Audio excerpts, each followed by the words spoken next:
नमस्कार, मेरा नाम है ओम प्रकाश यादव और आप देख रहे हैं वॉइस ऑफ रिपब्लिक।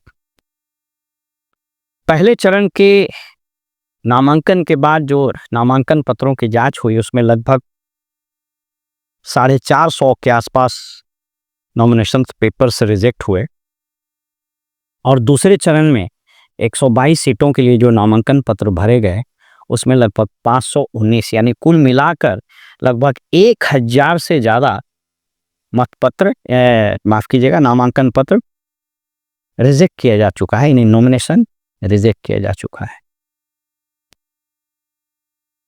यह एक विषय ऐसा है जिस पर विवेचना की आवश्यकता है 2-3 एंगल से। इस संबंध में मैंने कुछ मेन मीडिया जिसमें एवीपी या फिर और कई चैनलों पर डिबेट सुन रहा था। मैं डिबेट के स्तर और होस्ट और एक्सपर्ट्स की जानकारी पर बड़ी तरस आई है मुझे, इसलिए मैं ये वीडियो बना रहा हूँ। मैं किसी का नाम नहीं कोट करूँगा।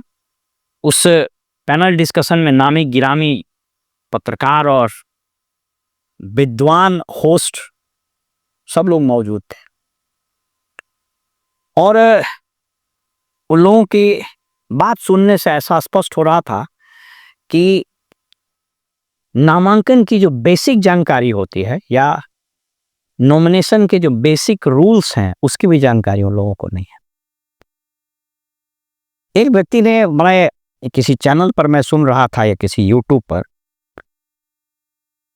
बड़े प्रतिष्ठित व्यक्ति थे, उन्होंने अजीब हास्यास्पद बयान, उन्होंने कहा कि भाई रिटर्निंग ऑफिसर को तो इसको कंसीडर करना चाहिए कि तीन आप ये जान लीजिए कि नॉमिनेशन पेपर भरने की अंतिम का जो टाइम होता है 11 बजे से 3 बजे तक ही होता है और अंतिम दिन जो होगा तो स्वाभाविक रूप से 3 बजे तक आप इन कर गए तो ठीक है, नहीं तो आपको नहीं लिया जाएगा। मान लीजिए कि 3 बजे 10 आदमी आ गया तो उस 10 को इन कर लिया जाएगा और उसको एक्सेप्ट करने में मतलब रिसीव करने में जितना समय लगेगा वो उसके अंदर रहेगा, लेकिन हाँ वो अंदर बाहर नहीं कर सकता। ये सब नियम बने हुए हैं चुनाव आयोग, भारत के संविधान के अनुच्छेद 324, 25, 26 वगैरह में अधिकार दिए हुए। तो व्यक्ति कह रहा था कि साहब रिटर्निंग ऑफिसर को 5 मिनट कंसीडर करने में क्या दिक्कत था। अब आप सोच के देखिए मेंटल बैंकरप्सी। कुछ पत्रकार वहाँ ये कह रहे थे कि एक आध गुट त्रुटि रह गई है तो स्क्रूटनी के समय में बुला के भरवा देना चाहिए। ये सारी चीजें चीख चीख करके बता रही है कि हमारे देश में इंटेलेक्चुअल बैंकरप्सी किस हद तक पहुंच चुका है। तो ये जो नॉमिनेशन पेपर्स कैंसिल हुए यानी रद्द हुए, रिजेक्ट हुए हैं, इसको मैं 3 एंगल से इस पर अपनी राय रखता हूं, अपनी विवेचना करता हूं। ये आम आदमी के लिए भी है, पॉलिटिकल पार्टीज के लिए भी है, पत्रकारों के लिए भी है जो पैनल डिस्कशंस करते रहते हैं। पहली चीज,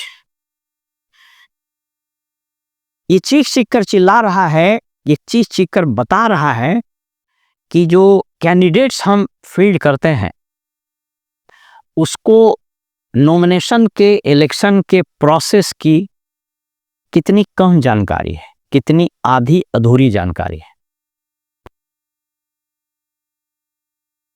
इस इलेक्शन के पूरे डिबेट और पूरे डिस्कशन आदि में एक शब्द बड़ा पॉपुलर हो गया, हापी डिपिट।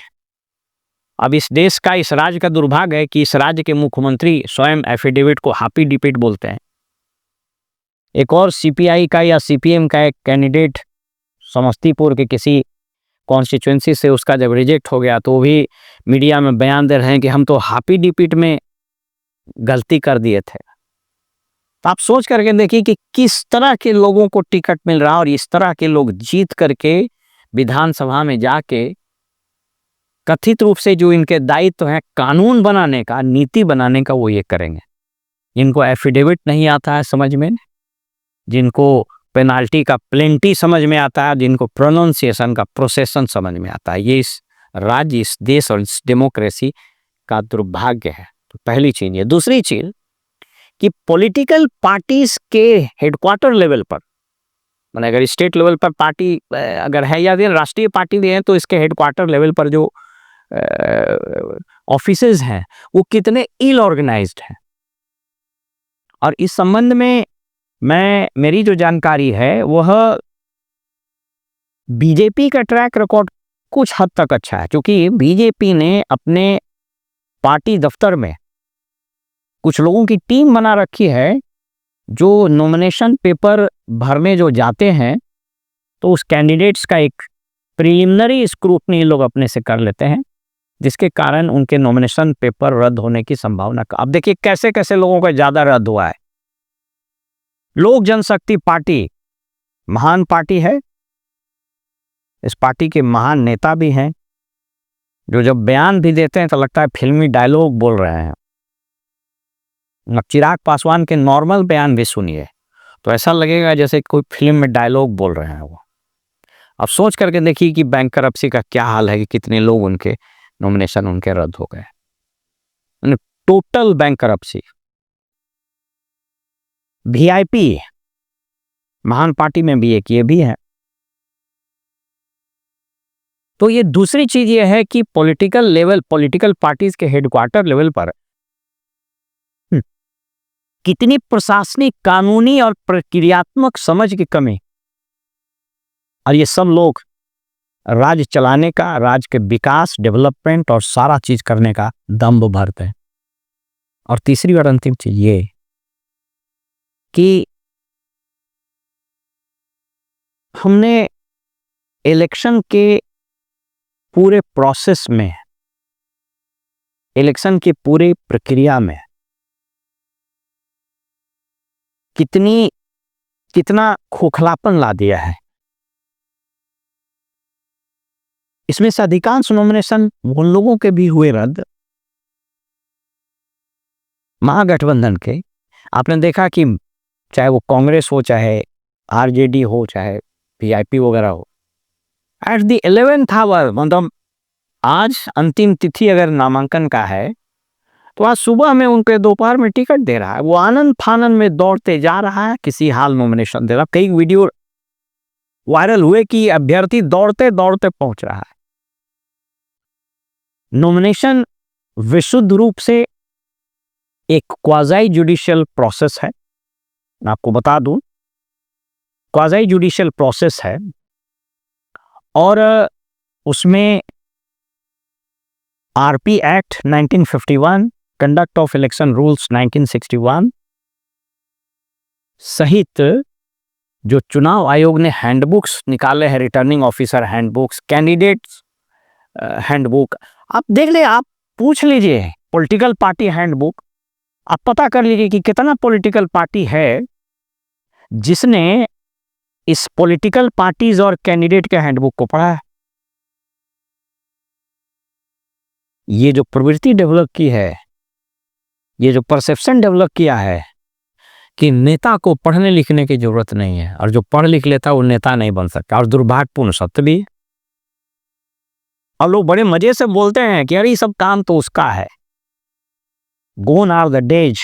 और इस मामले में मैं नीतीश कुमार को दाद देता हूं कि वो व्यक्ति आज चाहे मानसिक स्थिति उनकी जो भी खराब हो गई हो, लेकिन वो एक ऐसे व्यक्ति हैं जो नियम, कानून, प्रक्रिया आदि की इतनी शानदार समझ रखते हैं, या रखते थे मैं कहूँगा, चूंकि अब तो हम सिस्टम से बाहर हैं, तुम कुछ पता नहीं कि क्या स्थिति है। ऐसी समझ की ब्यूरोक्रेट भी शर्मा जाए।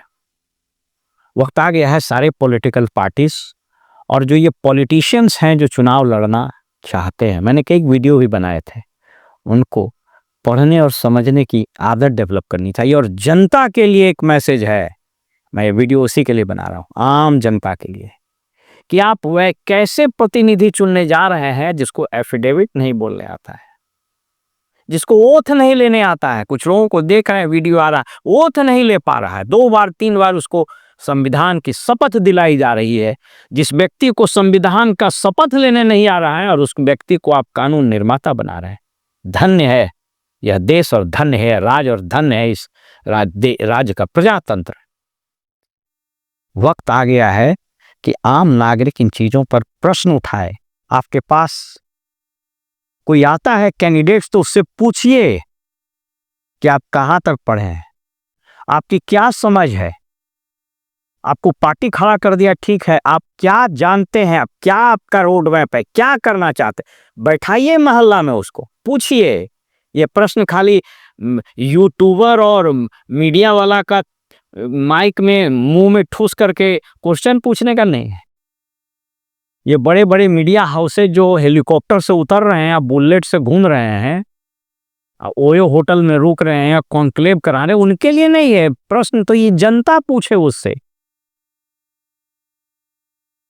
तो बस दुर्भाग्य है हमारे प्रजातंत्र का कि हमने वैसे लोगों को एफिडेविट की सत्यता और एफिडेविट पर कानून बनाने का अधिकार दिया है, जो अभी भी एफिडेविट पर हापी डिपिट ही करते रहते हैं और पेनाल्टी को प्लेंटी लगाते रहते हैं। तो जब तक ये प्लेंटी और हापी डिपिट रहेगा और जब तक हम ऐसे नासमझ लोगों को चुनते रहेंगे अपना जनप्रतिनिधि, हमारी दुर्गति तो होनी तय है।